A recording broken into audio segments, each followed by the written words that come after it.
Hey guys, Frosty Knives here, back with another book review. And today we are going to be reviewing Stephen King's The Green Mile. But we're not going to be reviewing it as I traditionally review books. Today we're going to do a little something different. So for this book, I've decided to review it in the original way that I read it and in the original way that it was published, and that is chapter by chapter. So we're going to have 6 mini reviews or summations, if you will, and then one final review of a thought about the entire book. So today we are going to be reviewing The Green Mile, Part 1, The Two Dead Girls. And this is the only version of The Green Mile that I have, my original 6 chapter books. And The Green Mile came out in 1995 or 6. And Stephen King wanted to do a chapter book thing. So here we are. We've got a novel in 6 parts. Part 1, The Two Dead Girls. So The Two Dead Girls is really the character building, right? The foundation building of the entire book. And so Stephen King basically begins to tell us the story and introduces us to all of the characters that we're going to see down the pike. So this story takes place in 1932 in Cold Mountain Penitentiary on death row, what they call the Green Mile, because of the green linoleum in the room to the electric chair. They call it the Green Mile. And the story is told by Paul Edgecombe, who was a warden who oversaw the guards and the prisoners on the Green Mile. And he's an old man now in a retirement home, and he's telling a story from his days in the prison. And it really revolves around Paul and his interactions with a prisoner that we get introduced to in the first book named John Coffey. Coffee, just like the drink, but not spelled the same. And so it really introduces us to Paul. It introduces us to John. And John is a big black man in 1932 who was arrested because he was found caught with 2 naked dead girls. That's how he was found, right? And so he was arrested and charged for the rape and murder of these 2 twin girls, who happened to be white, in 1932, and was sentenced to death and was sent to the Green Mile. And Paul was the one in charge at the time. And we get to lay the foundation of that story and the characters in this book. We get introduced to Paul, we get introduced to John, we get introduced to some of the other characters in the book, some of the other guards. We get introduced to the other inmate who is on death row, Edward Delacroix. Edward Delacroix has a pet mouse named Mr. Jingles. We get introduced to the mouse. That's very interesting. It gets alluded to in the book that something's going to happen. Well, we'll get there. We get introduced to Percy Whitmore, who is one of the guards, but he's only there because he has political connections.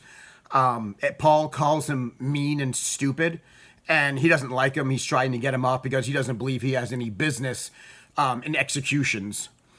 We get to meet the warden, Warden Moore. We get to talk a little bit about his wife. His wife is sick. We're not sure if his wife has had a stroke or some migraines or some things going on. Maybe she has brain cancer, but his wife is sick, is not feeling well. We find that out. We also find out that Paul Edgecombe has a UTI. I spent a lot of time talking about Paul Edgecombe's UTI. So he has urinary tract infection. So all of these things are set in place that I'm sure we're going to find out more about and are going to come into play later on as we begin to unravel this mystery. But right now, we have some characters. We have a little bit of backstory on John Coffey and on some of the other characters. We also have a little bit of characterization, if you will, of the prison. The first chapter of this book, Stephen King basically tells us about the prison and takes us on a walk along the mile as if we were a prisoner. So we get introduced to the prison.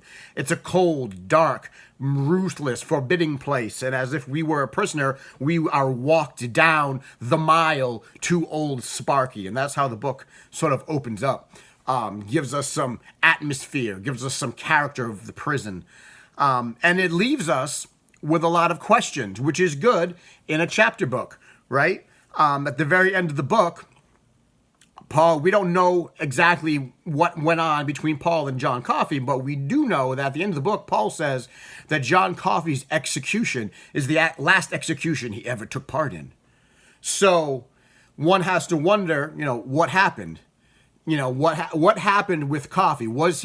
It was immediately assumed that he was guilty, that he had killed these two girls, because when he was found with the two dead girls, he said, "I didn't mean to do it. I tried, but I couldn't take it back.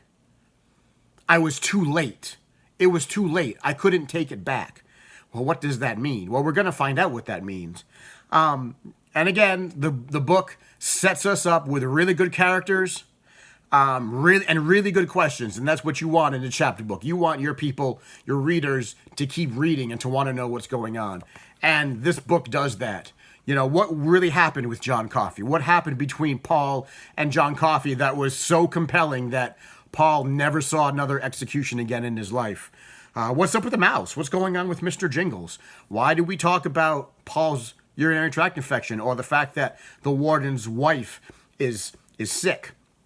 And the animosity between Percy, it's hinted that something really bad happens to Edward Delacroix's execution because the warden and Paul decide to put Percy in charge of that one, make him in charge of it. So something really bad may happen with that, or something sideways may happen with that. So great setup, makes you want to read more, makes you want to really start to unravel it. And this is sort of written in that fashion, right? It's a murder, it's a mystery that we can slowly, over the next 5 books, begin to unravel. So hopefully you enjoyed that tiny little summation, and I will see you in The Green Mile Part 2.